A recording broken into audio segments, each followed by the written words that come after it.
My daughter-in-law and my son erased me from their lives as if I had never existed. Whole years without a single call, without a single explanation. But the night my name appeared in a major magazine, she wrote immediately, "Family dinner tonight. We have to talk." So I arrived, and the silence that fell on the table said everything. 4 years, 1,460 days of absolute absence. And now I was here, sitting across from them, at that Italian mahogany table they could never have afforded on an honest salary. Victoria was pouring me red wine in a crystal glass that probably cost more than my shoes. She was smiling. That smile I knew too well, lips turned up, eyes calculating. David, my son. My only son avoided my gaze as if I were an uncomfortable ghost, materialized in his dining room uptown. The children were there. Lucy, 12 years old now. The last time I saw her, she was 8, and she used to hug me with that pure strength that only children who love unconditionally have. Ethan, 9, hiding behind his plate of expensive pasta, looking at me with confused eyes. They did not recognize me. Or worse, they remembered me as the grandmother who never visited them. The chandelier above us reflected golden light onto the impeccable white tablecloths. Everything was perfect. Too perfect. Like a set built for a play where I was the special guest or the fool of the hour. "Helen, what a pleasure to see you too," said Victoria with that sugary voice she always used before asking for something. Her perfect French manicured nails touched my hand. I felt nauseous. We read the article in Businesswoman magazine. Incredible. We never imagined that an abandoned old woman could rise up, that someone deleted like a junk file would have the nerve to succeed. David finally spoke. "Mom, we are very proud." His voice sounded hollow, like those automatic congratulations given out of obligation. Proud. 4 years without a single call, and now they are proud. I drank the wine. It was excellent. Chateau something French that I later Googled. $300 a bottle. Funny how money changes the taste of things. Or maybe it just changes who sits at your table. So, Mom. Victoria leaned forward, her diamond earrings capturing the light, that gallery in Santa Fe. "The article mentioned you are thinking of selling it. $2 million. My God, that is a fortune." There it was. The real reason behind this perfectly choreographed scene. It was not love. It was not regret. It was simple arithmetic. An old woman with money is a useful old woman. "It is a possibility," I replied, measuring every word like poison I could spit back. Lucy looked at me strangely. "Mommy is she the grandma who never wanted to see us?" The steak knife I was holding almost fell from my hand. Victoria rushed to speak. "Lucy, honey, things are complicated between adults." But I interrupted her. For the first time in that night of varnished lies, my voice sounded firm. "No, Lucy, I wanted to see you. Every day for 4 years I wanted to see you." The silence that fell then was different, dense, dangerous, because they knew that I knew, and I knew that they knew that I knew. That game of mirrors where the truth reflects infinitely until someone has the courage to break the glass. Victoria composed herself quickly. "Well, the past is the past. The important thing is that we are together now, and we actually wanted to talk to you about something important, Helen. At your age, managing so much money must be stressful. At my age, 71 years of experience, pain learning, and this 37-year-old woman spoke to me as if I were a senile old lady incapable of counting bills. I let her continue. I let her weave her web of pretty words and fake concern, because I had learned something in these 4 years of forced solitude. Silence is the most powerful weapon when you know exactly what to say, and you are waiting for the perfect moment to detonate it. David nodded at every word from his wife. My son, the boy I raised alone after his father died, the man who now looked at me as a means to an end. But what they did not know, what they could not even imagine, while they served me that expensive wine and smiled with those shark smiles, was that I had also prepared for this dinner. Only my menu included a dish they never expected to taste, and the first bite was about to be served. Before we continue, if this story is hooking you, welcome to our story family. Subscribe to the channel so you do not miss how this confession ends, because it will change everything you thought you knew about family love. But to understand why that silence at the table hurt me so much, I need to take you with me to the exact day my life split in two. March 17th, 4 years ago. An ordinary Thursday that turned into the day I ceased to exist for my own family. It was late, almost 9 at night. I was in my house, that 2-story house in the suburbs that Robert and I bought in 1982, when the whole neighborhood smelled of oak trees and prices were still reasonable. The walls held 40 years of memories. David's height marks on the kitchen door frame, the coffee stain I could never get out of the sofa after that Christmas of '97. David arrived with Victoria. They came from the lake house, from seeing that land, those 20 acres that Robert had inherited from his father, land with a lake view that was now worth $1 million, according to the developers who circled the area like educated vultures. "Mom, we have to talk," said David. His tone was already different, distant, as if he had rehearsed those words in front of a mirror. Victoria sat in my living room with that queenly posture she always had. White designer pants, a handbag. I recognized Louis Vuitton, $2,000 minimum. I wondered how they paid for it on David's office clerk's salary. "Helen," she began without waiting for my son to speak. "We need to sell the land at the lake. It is an incredible opportunity. The developers are offering $1,200,000. I nodded slowly. It is a good offer, but that land has family history. David's grandfather bought it with the sweat of— "Exactly," Victoria interrupted me. "History past. We live in the present, and in the present we have 2 children, a house with a mortgage, and opportunities we cannot let pass by for sentimentalisms." Sentimentalisms. That word hit me like a slap. "What do you think, David?" I asked my son directly. He shifted uncomfortably. "Mom, Victoria is right. It is a lot of money. We could buy a condo in the city, invest in her brother's business, secure the children's education." Something in my chest tightened. Her brother's business. "What are you talking about?" Victoria smiled. That smile. "My brother Ryan has an import company. With an investment of $400,000, we could be partners. The profits would be—" "No," I said simply. The air changed. "Excuse me." Victoria stopped smiling. "I said no. That land is your father's legacy, David.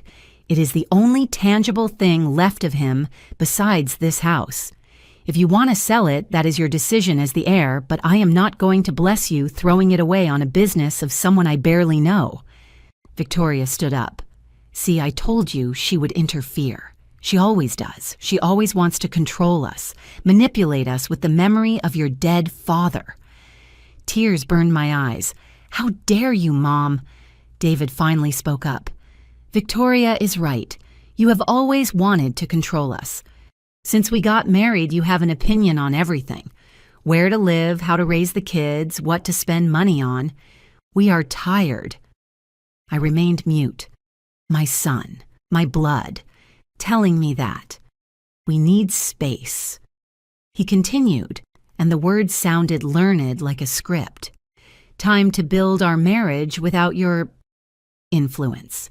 Influence, I am your mother. I helped you when Lucy was born and you did not even have money for diapers. I watch the kids every time and you always remind us of it."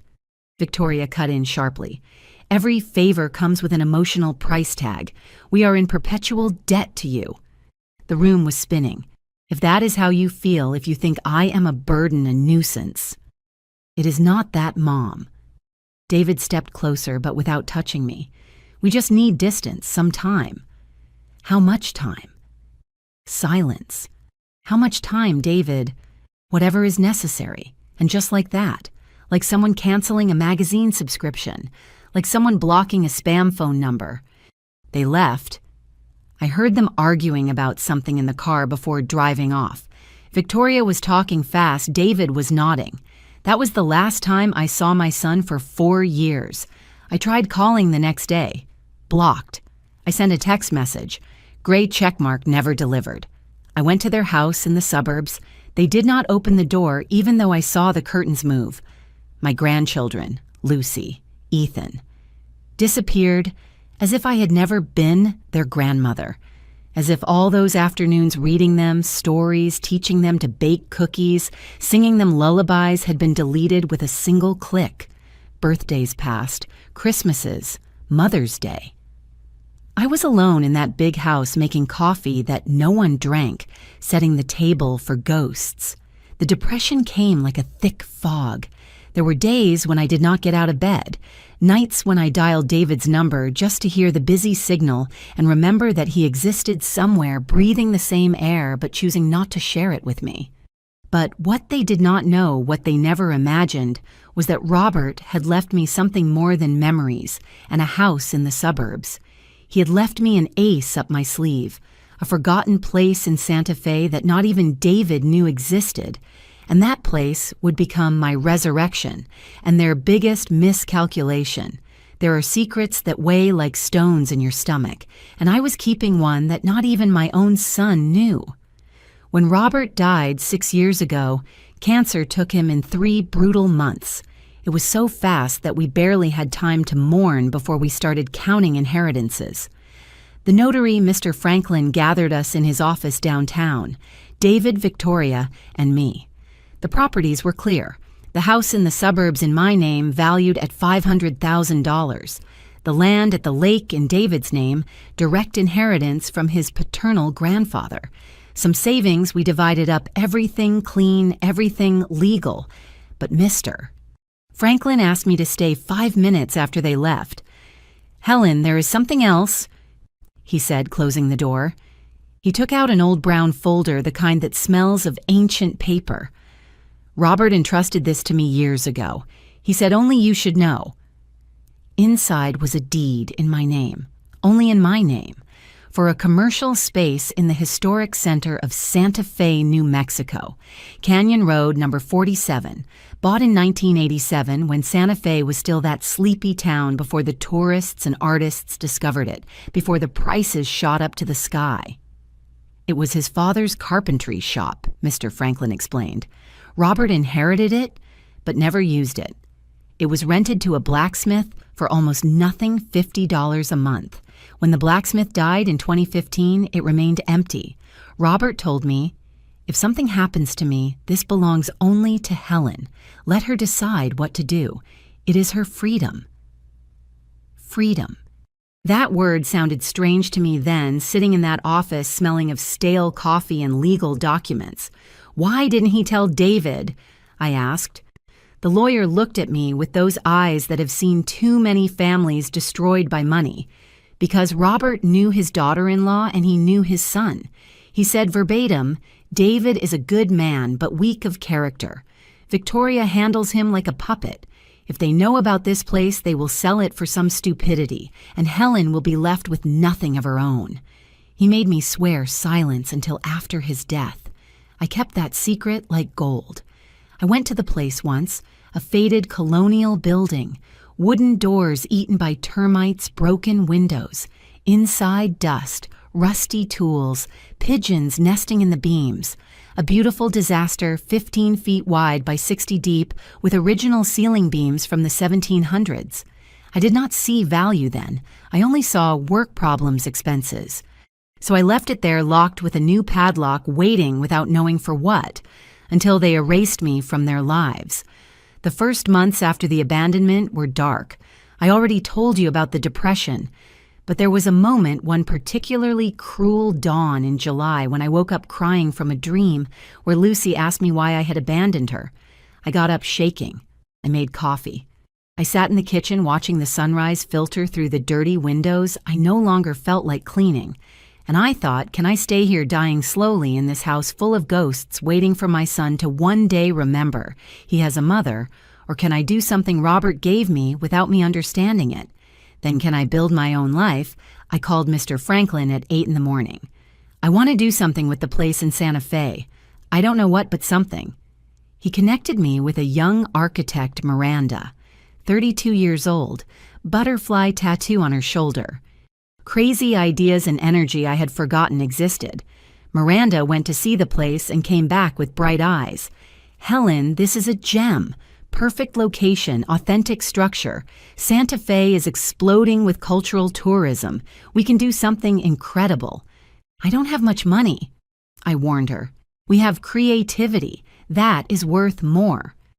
I invested my entire savings, $40,000. Everything I had saved over years of knitting classes, of selling pies at Christmas, of cutting expenses. Miranda designed Rustic Roots, a gallery and shop for contemporary folk art. We rescued the original beams. We painted walls pure white so the pieces would stand out. We contacted local artists, potters from the desert wool weavers, young painters with no space to exhibit. I learned everything from scratch. At my 68 years, I took social media courses, Instagram, Facebook, TikTok.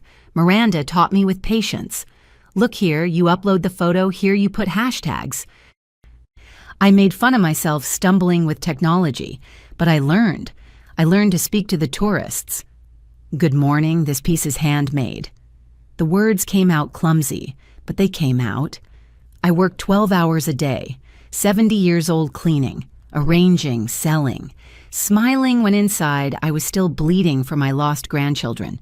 But something happened, slow, like a plant growing without you noticing until one day it has flowers. The first month we sold $800, the second $2,500. By the 6th month, a couple from Dallas bought 3 pieces for $10,000. Artists started looking for me. Local magazines visited us. A travel blog mentioned us. Again and again. And Rustic Roots grew like that secret he left me. Slowly, without noise, but firm. 3 years later, the gallery was generating $300,000 a year in profit. I had 4 employees, permanent exhibitions of 30 artists, contracts with boutique hotels that bought decoration, and I, Helen, the abandoned old woman who cried in unwashed pajamas, had become a cultural entrepreneur. But my son knew nothing of this. No one from my old life knew, and that ignorance of theirs would become my sweetest revenge. Loneliness has its own sound. It is the wall clock marking seconds in an empty house. It is your own breathing too loud in the dark. It is the phone that never rings. The first 6 months after they erased me were a silent hell I do not wish on anyone.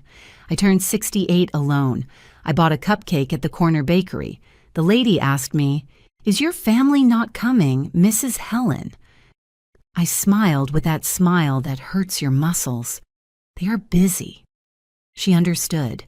There are silences that scream truths. Christmas came. I put up the nativity scene because custom weighed more than sadness. The figures looked at me from the bookshelf, eating takeout alone, listening to fireworks from complete families celebrating, I thought. This is what it feels like to die while alive. Mother's Day was worse. That day, the whole city is a reminder of what you lost. Flowers on every corner, restaurants full of families, me locked up watching old shows, eating stale bread. But Santa Fe saved me. Miranda became more than a partner. She was the daughter I never had. She forced me to eat when I forgot. She pulled me out of the hole when sadness pulled me down. "Helen, today we are going to see some textiles," she would say. I don't take no for an answer. The trips to artisan communities reconnected me with something I had forgotten. The world is huge and beautiful beyond the pain of a broken family. I met an 83-year-old potter with hands twisted by arthritis, but capable of creating vessels that seem to breathe. She showed me her small workshop full of earth and tradition. "My children went to the city," she told me, kneading clay. 30 years without seeing them, but I have this."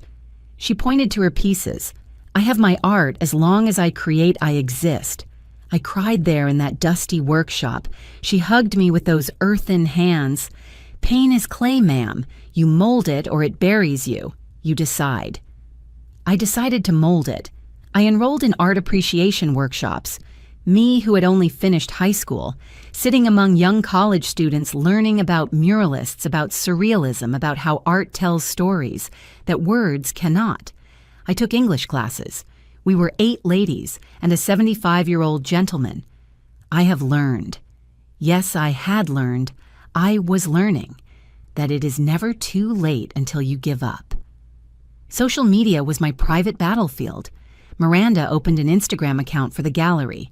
"Now you upload photos of the pieces," she explained, me shaking with the cell phone. "Here like this. Oh no, it moved. It came out blurry." But I persisted. Photo after photo, learning filters, hashtag stories. The first followers were Miranda's friends, then tourists who visited, then collectors from Dallas, Los Angeles, Chicago who discovered unique pieces. One day, 8 months after opening, a travel influencer with 200,000 followers visited Santa Fe. She came to the gallery. She fell in love with some wooden sculptures. She posted story after story showing the pieces. "This place is magic," she wrote. The next day, we had a line of tourists at the door. I hired Sophia, an art student, then Ray, a young artist who needed work, then Carmen, an accountant who put order in my chaotic finances. The gallery grew like a vine. First year, $70,000 in sales. Second year, $150,000. Third year, $300,000. Artists sought me out. "Mrs. Helen, I made this new series. Are you interested?" And I, who barely knew the difference between watercolor and oil 3 years before, could now see with a trained eye what would work. I made contacts. Boutique hotels wanted exclusive pieces for decoration. Luxury restaurants bought artisan tableware. Galleries in the city wanted alliances. At some point, I stopped crying every night. I stopped looking at my phone expecting messages that would never arrive. I stopped imagining conversations with grandchildren I would no longer know. It was not complete healing. The pain never disappears. It just learns to live with you without drowning you. I turned 70. Miranda organized a surprise party at the gallery. 30 people, artists who had become friends, tourists who returned every year, neighbors who already knew me. I blew out candles on a homemade cake. Everyone sang happy birthday. And I realized something that shook me. I had built a new family, not of blood of choice. But a part of me, small and stubborn, still held that original pain. My real grandchildren, David, the family that rejected me. Sometimes I looked at old photos. Lucy, at 5 years old in her princess dress. Ethan as a baby asleep in my arms. David as a boy when he still looked at me as if I were his superhero. What had they been told? Did they think I did not love them? What story did Victoria invent to justify my absence? Those questions haunted me on sleepless nights. But I kept working because work silenced the questions. Work gave me purpose. Work proved to me that Helen did not stay waiting like an abandoned dog for its owner to return. And then 4 years after that cursed march, my name appeared in a national magazine, and everything changed again. November, fresh autumn air in Santa Fe. I was arranging a new exhibition of contemporary photography when Miranda ran in with something in her hands. "Helen, you won't believe it." It was the December edition of Businesswoman magazine, a serious magazine, the kind they read in corporate offices and universities. On the cover, among headlines and tech CEOs, was one that stopped my heart. Helen, from forgotten widow to cultural entrepreneur at 71. We opened the magazine with trembling hands. Pages 34 to 38, 5 full pages, photos of the gallery, photo of me smiling among the sculptures, interview they had done 2 months before, and I thought it would never be published. I read my own words printed. At 67, I found myself completely alone. I could have stayed lamenting. I chose to create. Art saved me when my family couldn't or wouldn't. I didn't mention names. I didn't speak of the abandonment directly. But whoever read between the lines would understand. The article spoke of the gallery of the commercial success. And there, in the penultimate paragraph, the phrase that would change everything. Helen is considering offers to sell rustic roots, currently valued at $2 million, to retire and focus on personal philanthropy projects. $2 million in black letters, printed, public. "Is it true that you plan to sell?" asked Miranda, concerned. "There is a gallery in New York interested. We talked. Nothing concrete." It was true, but it wasn't my priority either. I liked working. It kept me alive. What I didn't expect was for that magazine to be distributed nationally, that it would be sold in bookstores all over the country, that the article would be shared on social media, that it would reach uptown. That night, I was in my small apartment in Santa Fe. I was making chamomile tea. It was 9:47 at night. I know because I looked at the clock when the cell phone vibrated. Unknown number, text message. I opened it without thinking. "Mother-in-law, long time no see. What pride to read about you in Businesswoman David, and I want to reconnect. Family dinner tomorrow, 8 p.m., our new penthouse uptown. The kids miss you a lot. Please come. It is important to talk. Sending you the address. A hug, Victoria." The cup of tea fell from my hand. The hot liquid spilled over my feet. I didn't feel it. 4 years. 1,460 days of absolute silence. And now 12 hours after a magazine mentioned $2 million, she wrote. She didn't mention the ignored birthdays, the Christmases alone, the Mother's Days when I cried until I ran out of tears. She didn't ask for forgiveness. She didn't explain anything, just, "It is important to talk." I sat on the floor between the spilled tea and the pieces of broken cup, and I laughed, a bitter laugh that came from a dark place in my chest, because I understood with brutal clarity. I had never ceased to exist for them. I simply hadn't been useful. I hadn't had monetary value. But now that a magazine certified that I was worth millions, suddenly they missed me. I spent the night without sleeping, looking at the ceiling, calculating, because 4 years alone had taught me to think coldly. I could ignore the message, block the number, continue with my new life. I could go and confront them, scream all the accumulated pain at them, or I could go and play the game they started. Only this time, I knew the rules better than they did. I called Mr. Franklin at 7 in the morning. "Frank, I need a big favor and I need it fast. Tell me. I need to investigate my son and my daughter-in-law, everything. Bank movements of the last 4 years, properties, debts, investments. I want to know what they spent the $1 million from the land on." Silence on the other end. Then, "Helen, are you sure?" "I have never been more sure of anything. It is going to hurt what I find. Nothing can hurt me more than it hurt to be erased, Frank. Now I just want the truth." I hired a private investigator, Arthur Mendez, ex-detective, serious, efficient, expensive. His work cost me $5,000 for 2 weeks, and what he found gave me the weapons I needed, but that would come later. First, I had to go to that dinner. I had to sit at that table. I had to look them in the eyes and let them talk, because I had learned something crucial building my small empire from scratch. Patience is power, and they were about to discover that the abandoned old lady they thought they could manipulate no longer existed. In her place was me, Helen, businesswoman, survivor, and ready to collect for every tear they made me shed. I put on my best clothes, not expensive brands, but elegant, black linen pants, wine-colored blouse, the silver necklace I gifted myself after the first year of success, comfortable shoes, but nice. I did my makeup with care, not to impress them, to feel armored. And I drove from Santa Fe to the airport, then flew to the city, thinking exactly what I would say, what I would keep quiet, what I would reveal. I arrived uptown, Horatio Street, new building, luxury tower with a uniformed doorman. Which apartment, ma'am? Penthouse B. Of course. Penthouse. The elevator went up. My heart beat too. And when I rang the doorbell, I prepared for the most important performance of my life. The door opened and there was Victoria. She was still beautiful. 37 years well kept. Brown hair with perfect blonde highlights.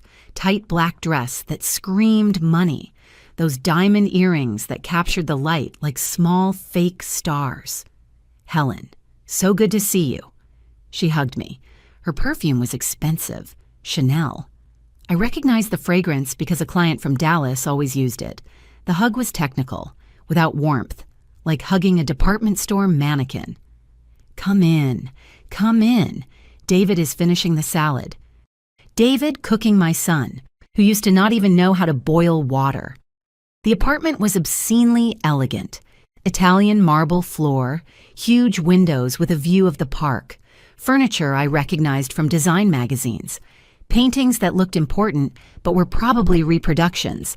In the living room, my grandchildren, Lucy, 12 years old, tall, with her father's hair, looking at me with evident confusion, Ethan, 9, hidden behind an iPad without looking up.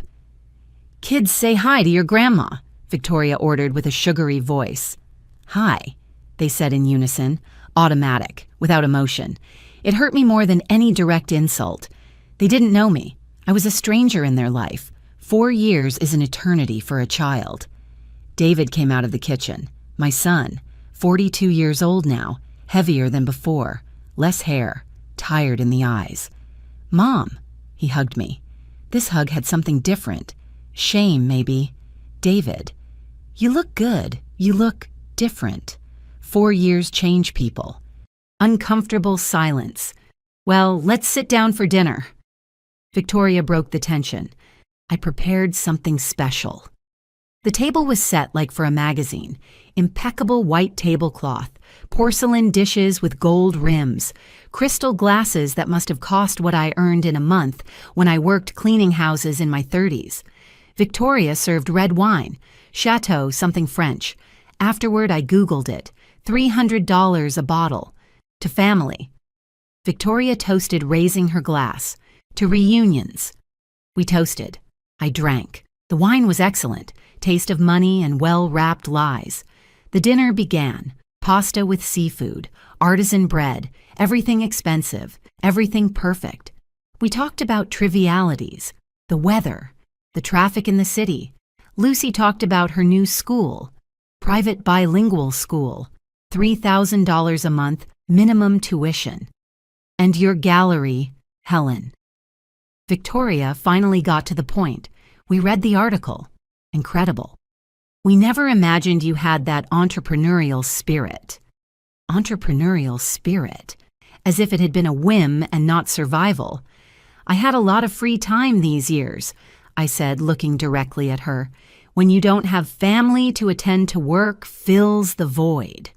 David coughed. Victoria smiled without the smile reaching her eyes. Well, sometimes distance is necessary to grow, she said. We have also grown. Look at this place. David got an important promotion, regional manager of his company. Now we earn very well. Lie. I knew the truth. The investigator had confirmed it. David was still in the same position. Same mediocre salary of $60,000 a year. They didn't pay for this apartment with his salary. That is good, I said, drinking more wine. And how did you pay for this apartment? It must have cost $2 million. Victoria replied quickly, proud. We gave a down payment of $1 million, the rest in mortgage. $1 million down payment. The same amount the land at the lake was worth. What a coincidence, I said softly. Robert's land was worth exactly that. The atmosphere changed, like when the temperature drops before a storm. Yes. Well, we sold the land 3 years ago. David finally spoke. It was a good investment to buy this place. Uptown is a premium zone. And what did you invest the other millions in? I asked casually. like someone asking for the time. Victoria and David exchanged a look. "Well, we had expenses," she said. "The kids' education, my brother's business required capital, some debts." "What debts?" "Mom, things are complicated." David got defensive. "I don't want to go into financial details." "But I do want to hear them," I said, putting down the fork, "because I am curious. $1 million is a lot of money." Victoria stopped smiling. "Helen, you didn't come here to audit us. We came to reconnect as a family." Family. The word came out sharp. Now we are family after 4 years of total silence. "Mom, it is over." David tried to calm me. "The past is past. For you, maybe. Do you know how many Christmases I spent alone? How many of my grandchildren's birthdays I didn't see?" Lucy was looking at me now with attention, like waking up. "The kids missed you." Victoria lied with perfect teeth. "But you never called." "Lie." My voice rose. "You blocked me. I went to your house 20 times. You never opened the door." "Mom, you are exaggerating," David whispered. "The kids are present." "Let them listen then. Let them know the truth." Victoria stood up. "I think you should leave. This was a mistake." "Sit down," I said with a voice that allowed no argument. "Because if I go now, you will never see me again. And believe me now, you do want me to stay." She sat down slowly. "Why?" she asked. "Why would we want you to stay?" I smiled. That smile she had practiced in front of the mirror. "Because you read the magazine. Because you know I have over $1 million at stake. And because you came here to ask me for money disguising it as a family reunion." The silence was absolute. "It is not," David started to say. "It is not what it is not true," I snapped. "David, look me in the eye and tell me you do not need money." My son could not hold my gaze. And right there, in that silence full of guilt, I knew I was right. And I knew the real battle was just beginning. Victoria recovered quickly. She always did, like those inflatable punching bags that bounce back up no matter how hard you hit them. "Okay," she said, raising her hands in surrender. "You are right. Yes, we need money. Is that a crime? We are family. Families help each other." Family. I repeated that word. It felt like it burned my mouth. Where was the family when I turned 70? Where was the family when I had pneumonia last year and spent 3 days in the hospital alone? David went pale. "No, we did not know." "Of course you did not know, because you did not ask. You did not call. I did not exist to you until I existed in a magazine with a dollar sign next to my name." Lucy looked at her mother with a confused expression. "Mom, you said Grandma did not want to see us." "Lucy, honey, go to your room," Victoria ordered quickly. "No," I said firmly. "Lucy, stay. Ethan, you too. Listen to this." The kids froze. Nobody dared to contradict me now. Victoria took a deep breath. She changed her strategy. "Look, Helen, let us be adults here. There were misunderstandings, distance, but the past is the past. Today, we are here wanting to rebuild. And yes, it is true we have financial problems. This apartment is drowning us." She started listing numbers. "The mortgage is $4,500 a month. The kids' private school is $6,000 for both of them. Our fixed expenses are $15,000 a month. David only makes $6,000. Do the math." "And your job?" I asked. "I stopped working when Ethan was born. I dedicated myself to the house, the kids, to the tennis club, the beauty salon, the lunches with friends." Her eyes narrowed. "Do not dare judge my decisions." "I am not judging, I am just observing. I observe that you spent nearly $500,000 in 3 years, that you live way above your means, and that now you need me." David finally spoke up. "Mom, yes, we need you. Not just money. We need support, guidance, help to get out of this hole." It almost moved me. Almost. "And what do you propose?" Victoria leaned forward. Cards on the table. "Look, let us be practical. You are 71 years old. You have no other children. You have no other grandchildren. Everything you have will eventually belong to David anyway. So why wait? She continued, her eyes gleaming. Help us now that we need it. We can put investments in a joint name, secure the future for the children. Secure your old age with us taking care of you. There it was, the real plan. They want me to give them money now. And in exchange, what? I asked. In exchange, we are a family again, Victoria said. The kids get their grandmother back. You get your family back. Everyone wins. I looked at my grandchildren. Lucy looked at me with Robert's eyes. Ethan was chewing on a piece of bread without really understanding what was happening. How much do you need? I asked. Victoria smiled. It was a smile of anticipated victory. With $500,000, we could pay off the entire mortgage, invest in something stable, and the kids would have a college fund. 500,000, I repeated. That is almost the entire value of the gallery. But we will put it in David's name and yours, legally protected. It would be a family investment, not a gift. And the remaining 100,000? I asked. For you, she said magnanimously, so you can live comfortably. Or invest, whatever you want. It was brilliant in its stupidity. They really believed I would swallow it. Let me think about it, I said calmly. Really? David lit up. But first I have a question. Anything you want, Mom. What happened to the $400,000 from the lake house land sale? The temperature in the room dropped again. We already told you. Victoria spoke for David. Down payment on the apartment, expenses, Roger's business. Roger's business went bankrupt. Silence. Because I investigated, I said. I hired a private investigator, Arthur Miller, very professional.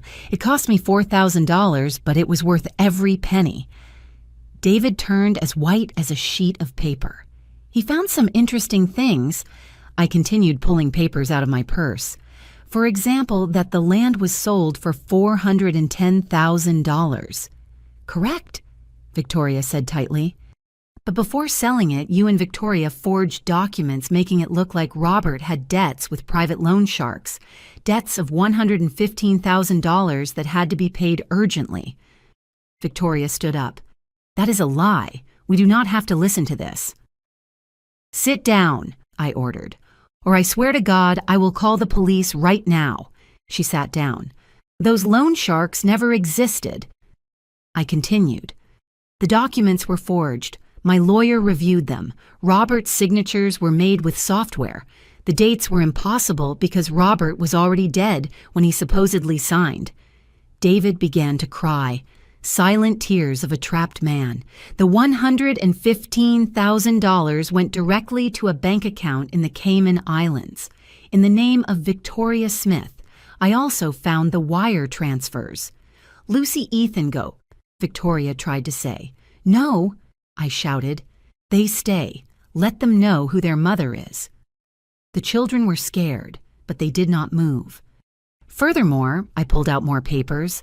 I found emails between Victoria and her sister Monica. Do you want me to read a few? Victoria was pale now. I read aloud. Monica, I almost have the land. I am getting rid of the old woman. She was always the problem. David is easy to handle without his mommy. David sobbed openly. Oh, and this one. I told the kids that Grandma is sick in the head, that she is dangerous. David backed it up because he is afraid I will leave him. He is so weak, it is laughable. Lucy looked at her mother with horror. So, I said, putting the papers away. Before you ask me for money, explain to me where is my $400,000, because that money was my husband's inheritance, and you stole it with fake documents. The silence that followed was that of a truth impossible to deny, and I was just getting started. Victoria recovered with the desperation of a cornered animal. Those documents are fake. Your investigator lied. You can sue us, but you will not prove anything. Are you sure? I pulled out my phone. Because Arthur also got recordings. Remember your sister's birthday party 2 years ago? Someone left their phone recording accidentally. Life's little coincidences. I pressed play. Victoria's voice came out clear from the phone. Obviously, I forged the documents. What was I going to do? David never would have sold if I had not invented urgent debts. That idiot Robert luckily died without leaving everything in order. It was easy to add some papers. Laughter from another woman, probably Monica. Victoria continued on the recording. And the stupid old lady will never know. She is so depressed, she does not even ask questions. David is scared of her, so he cut her off completely. Perfect for me. I paused the recording. Lucy was crying in silence. Ethan was hugging her, not fully understanding, but feeling that something terrible was breaking. There is more, I said without emotion. WhatsApp conversations that Arthur recovered from cloud backups, bank transfers, luxury shopping in Miami with money that was supposed to be for investment, a $10,000 Rolex, Hermes bags, a trip to Europe last year that cost $17,000. Every figure was a slap in the face. But the best part, I continued, is that I found contracts for Roger's business. Do you know what Arthur discovered? That no such import business ever existed. Roger works as an Uber driver. He has always worked as an Uber driver. The $150,000 investment you supposedly gave him never existed. That money, I said, pointing at her, Victoria kept it in her personal account. Hidden from you too, David. My son lifted his destroyed face toward his wife. Is it true? She did not answer. She did not have to. Where is that money, Victoria? David asked with a broken voice. It is spent, she answered defensively. Maintaining this lifestyle is expensive. Appearances matter. Did you never understand? You spent $150,000 on appearances. David screamed. I had never heard him scream like that. Not just me, it was for you too. For the kids, for your bags, your trips, your friends at the tennis club. I completed for her. Arthur has the breakdown, $6,000 on beauty treatments in 2 years, $4,000 on clothes per season, $3,000 a month in restaurants. The numbers fell like hammer blows. And while you were spending my stolen inheritance, I looked at Victoria with contempt, realizing I did not know what I felt anymore. I was eating canned beans and rice. I saved every penny to build the gallery. I worked 12 hours a day at 68 years old. I turned toward David. And you knew. Maybe not the details, but you knew something did not add up. Did you never ask? Did you never suspect? She told me that. I trusted, he stammered. You trusted because it was easier than confronting her. Because you were always weak, David. And I was to blame. I raised you that way, overprotecting you. Your father warned me. You are making him soft Helen. One day, a woman is going to handle him and he will not be able to defend himself. David was crying like a small child. My 42-year-old son crying in his $1 million apartment bought with stolen money. Lucy suddenly spoke. Grandma, we did not know anything about this. I know, my darling. You are victims, too. They lied to you. They took your grandmother away from you. They taught you to live in lies. Ethan asked with a tiny voice, so you did want to see us? That question destroyed me. Every day, my love, every single day. Victoria tried to regain control. This is ridiculous. You are going to report us for forgery. Go ahead. It will be your word against ours. And David is your son. Do you really want to see him in jail? No, I said calmly. I do not want to see David in jail. She smiled. Premature victory. I want something better. I continued. I want justice. I want the truth. And I want my grandchildren. What? Victoria stood up. I know exactly what to do with all this information, I said, putting the papers away. I can send both of you to prison. Forgery of official documents, fraud, money laundering. We are talking about 6 to 12 years in jail, according to my lawyer.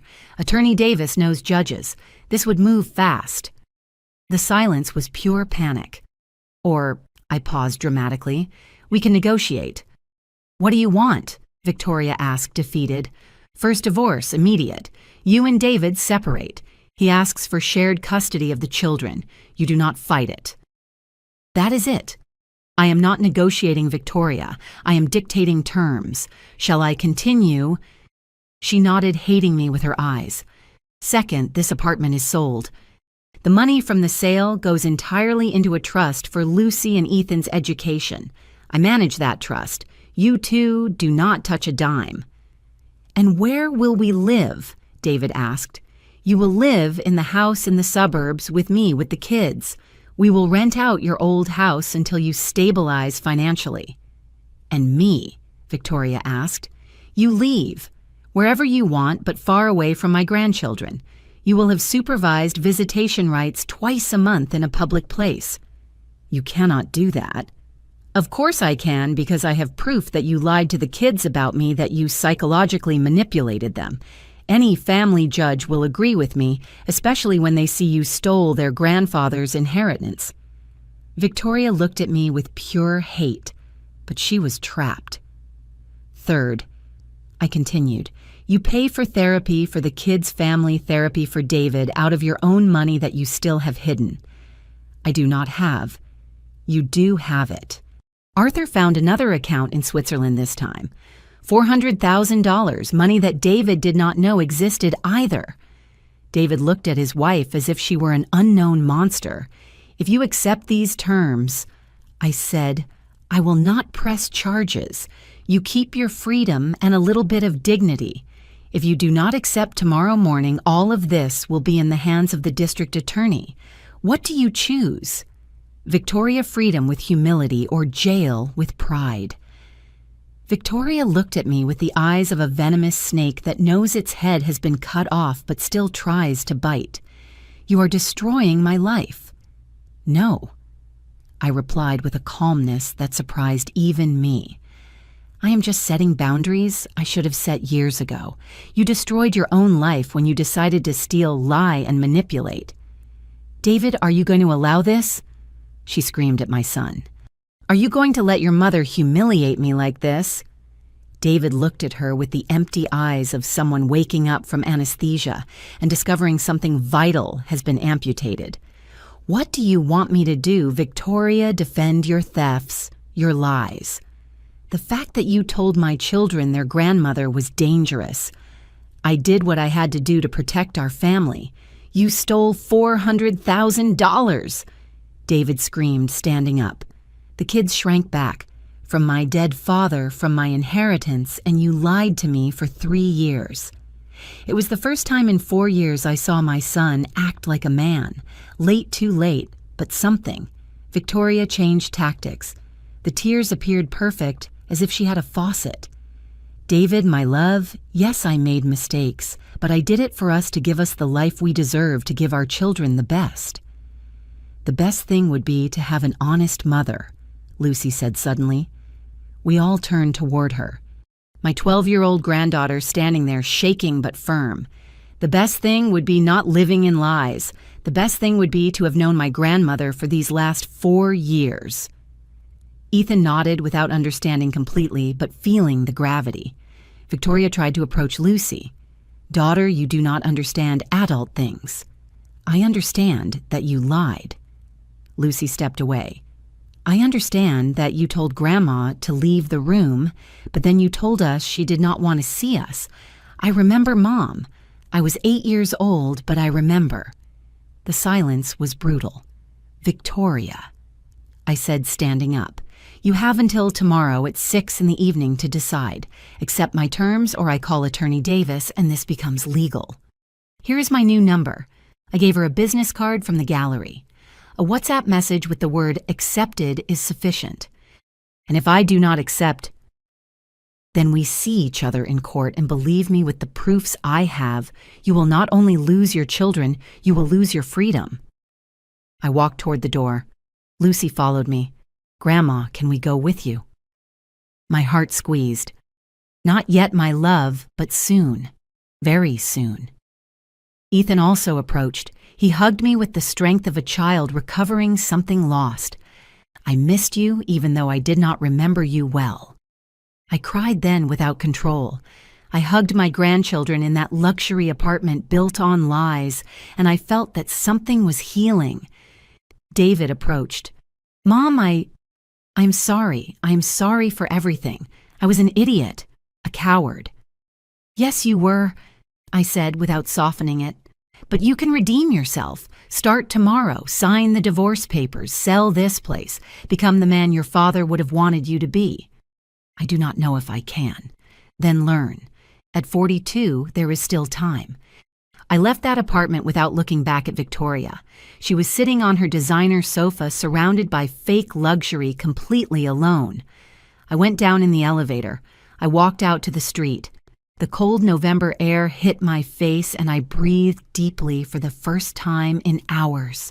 My hands were shaking. The adrenaline was coming down, but there was something else, something I had not felt in 4 years. Power. Not the power of domination, the power of someone who knows their worth, of someone who does not accept crumbs, of someone who says enough and means it. The next day at 3:47 in the afternoon, the message arrived. Accepted, Victoria. One word, complete defeat. I called Attorney Davis immediately. Proceed with everything. In 2 weeks, the divorce papers were ready. David signed them without a peep. Victoria did too, with her own lawyer who reviewed everything and warned her that fighting would be worse. The apartment was put up for sale. In a month, we had a buyer, a retired Canadian couple. $1 million, the market had gone up. The $1 million went directly to the bank, an irrevocable trust in the name of Lucy Smith and Ethan Smith. For college education, grad school, first car, first apartment, me as the administrator until they turned 25. David and the kids moved to the suburbs with me. The house that had been empty for 4 years suddenly had life again. Backpacks in the entryway, laughter in the kitchen, sibling fights over the remote control. We remodeled the second floor. The old rooms became spaces for them. Lucy chose mint green for her walls. Ethan wanted navy blue with fluorescent stars on the ceiling. I hired Dr. Medina, a psychologist. 3 sessions a week, 1 individual for each child, 1 family session on Fridays. David also went alone on Tuesdays. The first few months were difficult. Lucy had nightmares. Ethan threw tantrums for no reason. David walked through the house like a grieving zombie, but slowly, very slowly, something was healing. One afternoon, Lucy found me in the kitchen making coffee. "Grandma, will you teach me how to make your apple pie?" That afternoon, we made pie together. She told me about her new school, simpler but better. She told me about a girl she hated but actually liked, secrets of a teenager that a grandmother guards like treasures. Ethan started calling me every night before sleeping. "Grandma, will you tell me about Grandpa Robert?" And I would tell him. About when Robert built a horrible treehouse that fell down a week later. About when he tried to teach me to drive and we almost crashed 3 times. About how I fell in love with him in high school and never fell out of love. David got a new job.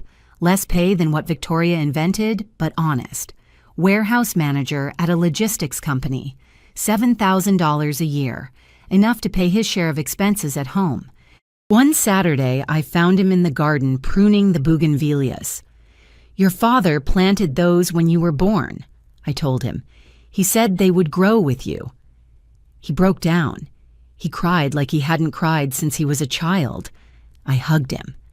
I did not say, "I forgive you," because forgiveness is a process, not an event. But I held him while he cried, and that was something. Victoria complied. She visited the kids 2 Saturdays a month at a diner downtown. 2 hours supervised by a social worker. The kids went out of obligation the first few months. Then Lucy started canceling. "I do not want to go, Grandma. It makes me feel bad." I did not force her. Ethan kept going. More out of pity than love, I think. Victoria tried to reconnect with me once. A WhatsApp message. Helen, I know you hate me, but we could talk as women as... I blocked the number without replying. There is no conversation possible with someone who stole 4 years of your life. The gallery kept growing. Miranda managed the day-to-day now. I traveled less. I preferred being in the suburbs with my grandkids, but I was still the owner. I still made decisions. An offer arrived from out of state, $750,000 for the gallery. I rejected it. It is not about the money anymore, I explained to Miranda. It is because it is mine, because I built it when everyone thought I was finished. Besides, she smiled, you need to show your grandchildren that women build empires. Exactly. A year after that terrible dinner in the city, Lucy won a youth painting contest. Her piece, Broken Roots, showed a tree with half its roots cut, but new life growing. The exhibition was at my gallery, professional artists, critics, tourists, and my 13-year-old granddaughter explaining her piece with confidence, reminding me of myself. This painting talks about families that break but also rebuild, Lucy said. It talks about my grandmother who taught me that it is never too late to start over. I cried, obviously. Miranda passed me tissues. David was there in a corner watching. Our gazes met. He nodded. It was not complete forgiveness, but it was recognition. It was respect. That night, driving home, Ethan asleep in the back seat, Lucy asked, "Grandma, will you ever forgive Dad completely?" I thought for a long time. Forgiveness is not black or white, Lucy. It is gray. It is a process. Your dad is trying. That counts. And Mom, will you forgive Mom? I do not know.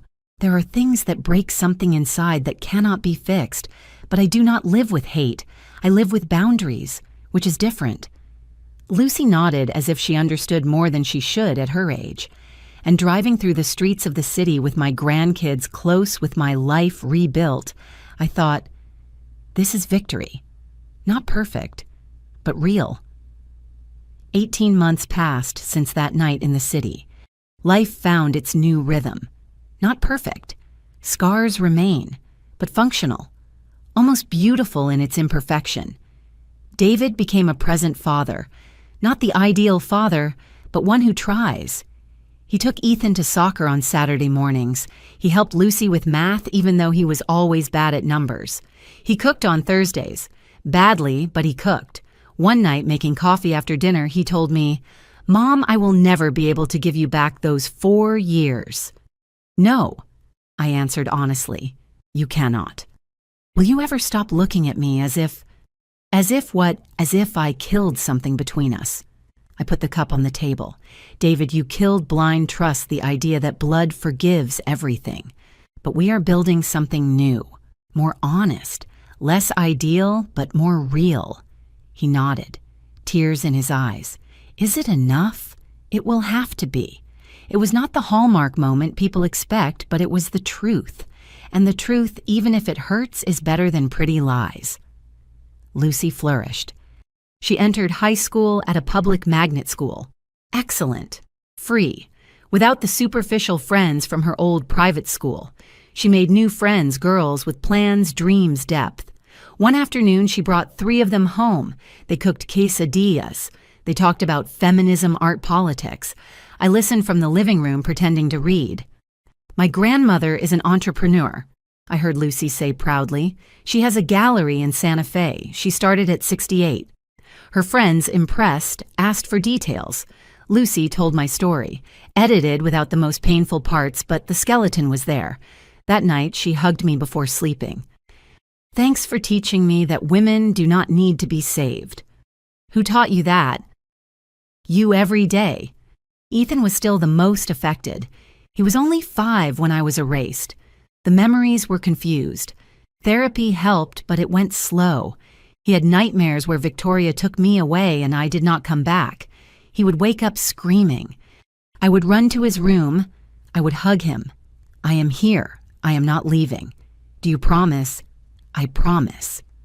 One Saturday, he asked me to make a photo album.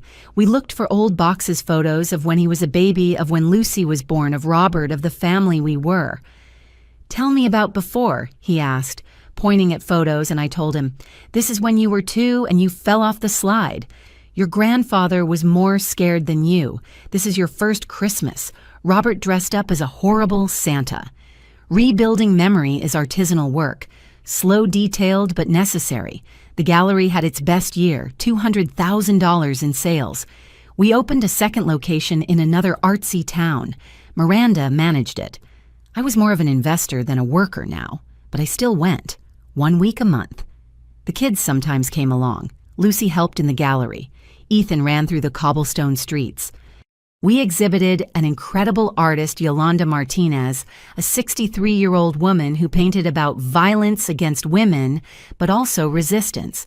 Her piece, Risen, showed older women holding each other up.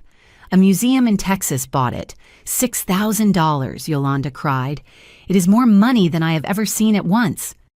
I gave her the check. "You earned it. Your art is worth it." "How did you know?" she asked me. "How did you know how to start so late and succeed? Because pain either buries you or fertilizes you. I decided to grow." Victoria disappeared slowly from the narrative. She stopped coming to the supervised visits. First she missed one, then another, then she stopped responding to confirmations. Lucy did not ask. Ethan did. "Does Mom not love us anymore?" "Mom loves you in her own way." I lied piously. "But sometimes adults do not know how to love well." "Do you love us well?" "I try every day." I found out later through Miranda, who has contacts everywhere, that Victoria moved to a beach resort. She worked in a luxury hotel spa. She got married again, to an American tourist in his 60s.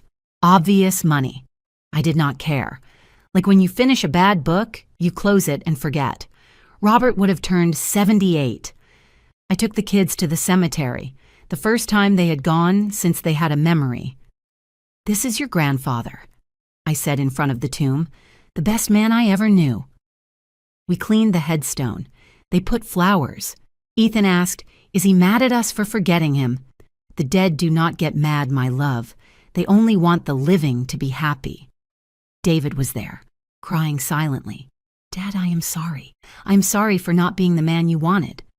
I put a hand on his shoulder. "You can still be him, every day you choose." The moment that marked true closure came unexpectedly. It was Sunday. We were having a barbecue in the backyard, David manning the grill terribly, Lucy laughing at him, Ethan playing with the dog we adopted, Buster a stray we found who stayed. The doorbell rang. I opened it. It was Miranda, with news. Helen, a serious offer arrived. An international chain of galleries. They want to buy Artisan Roots, $1 million.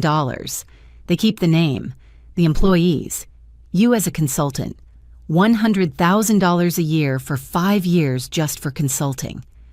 I sat in the living room. Miranda was worried. "Are you okay?" "I am processing. 1 million plus 100,000 a year. Eternal security. Inheritance for the grandkids. Total freedom." "What do you want to do?" Miranda asked. I looked at the garden. David burning the meat. Lucy taking photos with her phone. Ethan laughing, running behind the dog. "I want to think about it. Give me a week." That night, after everyone slept, I sat in the living room with coffee and a full moon illuminating through the window. I thought about the whole journey, from that terrible March to this moment. I thought about the Helen of 4 years ago, broken, crying in pajamas, waiting for a call that never came. I thought about the Helen that came out of that darkness, who learned Instagram, who cleaned a workshop full of dust, who built something from nothing. I thought about my recovered grandchildren, about David trying to redeem himself, about the imperfect but real family I had now, and I knew the answer. I called Miranda. "I accept. Sell the gallery." "Are you sure? Completely? I do not need to prove anything anymore, not to myself, not to anyone."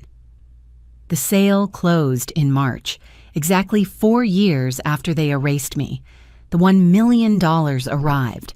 I distributed it like this, $300,000 to the trust for Lucy and Ethan.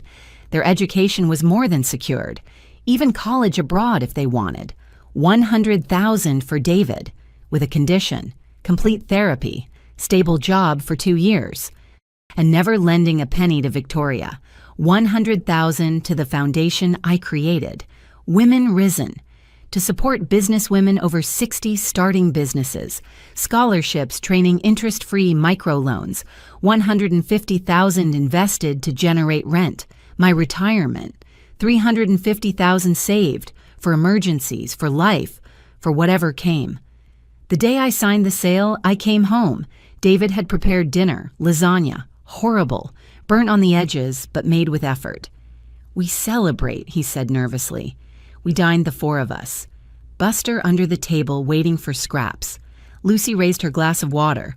I toast to the most badass grandmother in the country. "Lucy, language," David scolded without conviction. "But it is true," Ethan defended. I laughed, I cried, I hugged my grandkids. And in that moment, in that kitchen with burnt lasagna and a dog begging for food and an imperfect family, I thought, this is justice.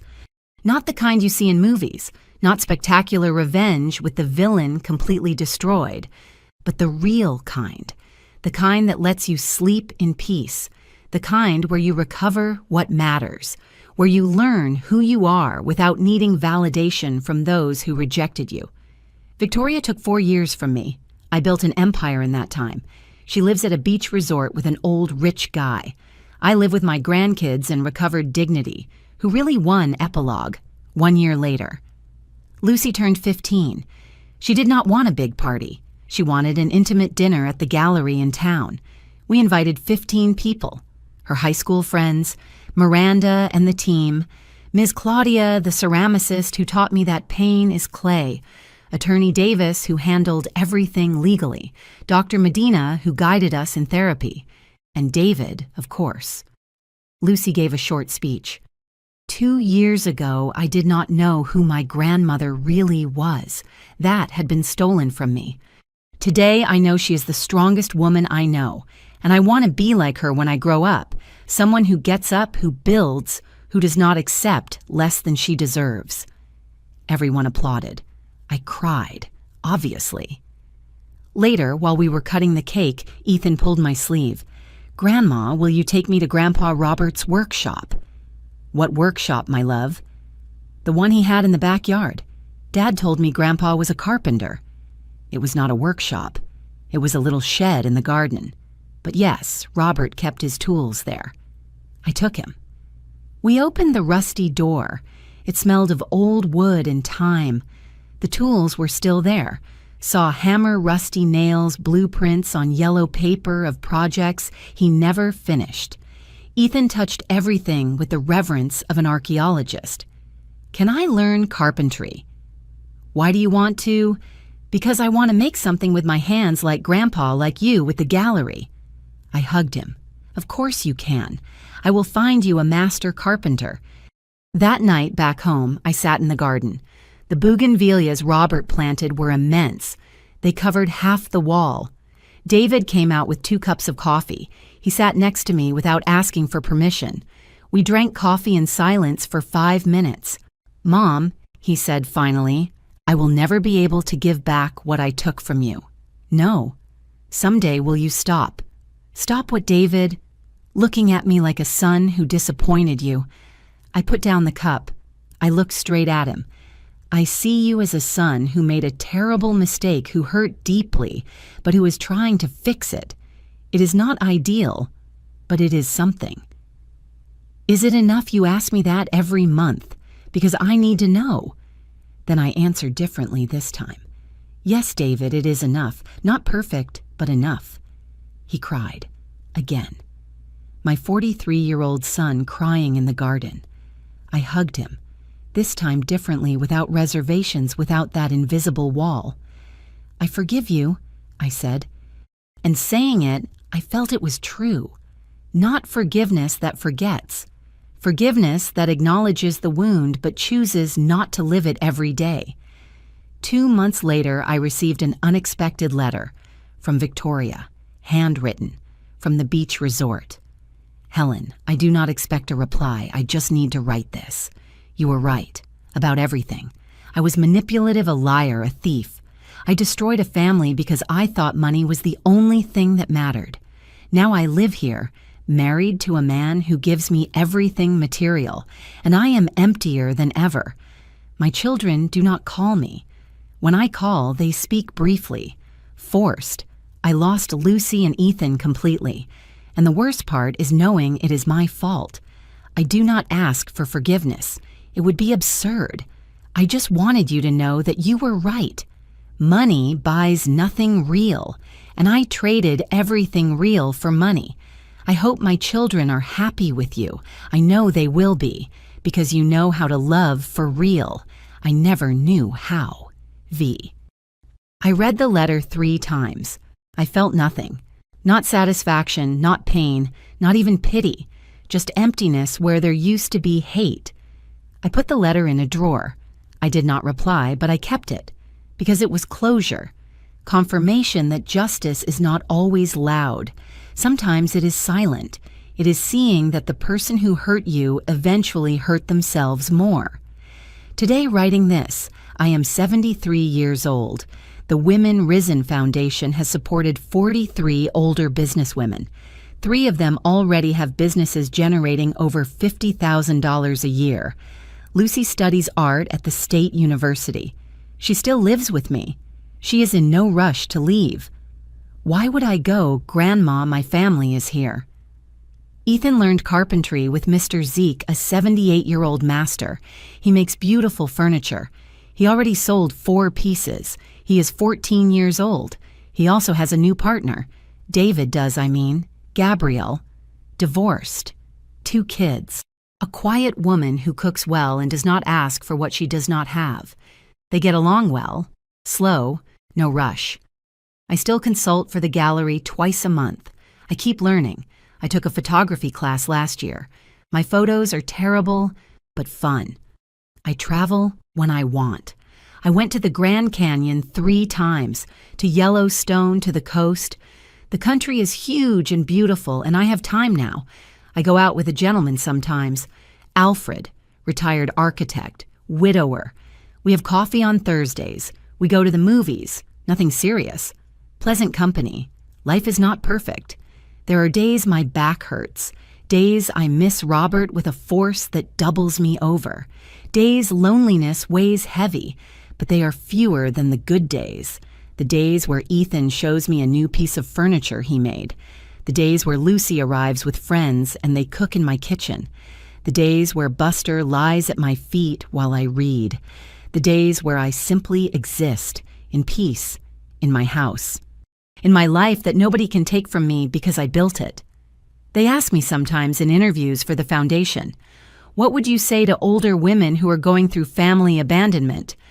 And I answer always the same. That family love is not a guarantee. That blood obligates nothing. That you can be erased from the lives of people you thought would love you forever. But also that you have a choice.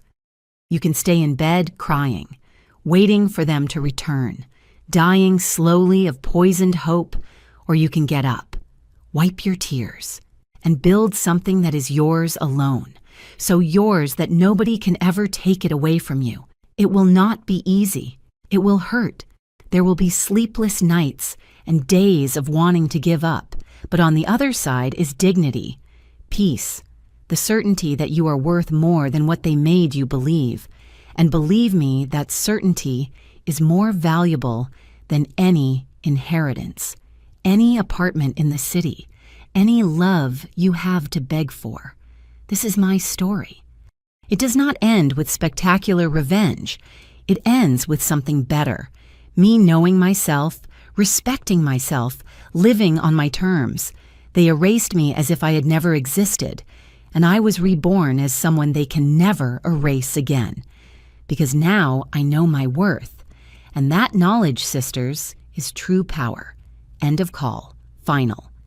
If this story touched something in you, if it awakened memories of your own family of injustices, you kept quiet of self-love, you need to recover, let me know in the comments. Right where you are watching us from. Tell me if you know a Helen in your life, or if you are one yourself. Hit like if you believe that older women deserve respect, dignity, and the opportunity to be reborn, regardless of age. And subscribe because every week I share stories of real women who got up when everyone thought they would stay down, because it is never too late to be who you always should have been. Thanks for listening to my confession. And remember, true wealth is not in what you possess, but in what you do not allow them to take away. Your worth, your peace, your dignity, those are yours, always.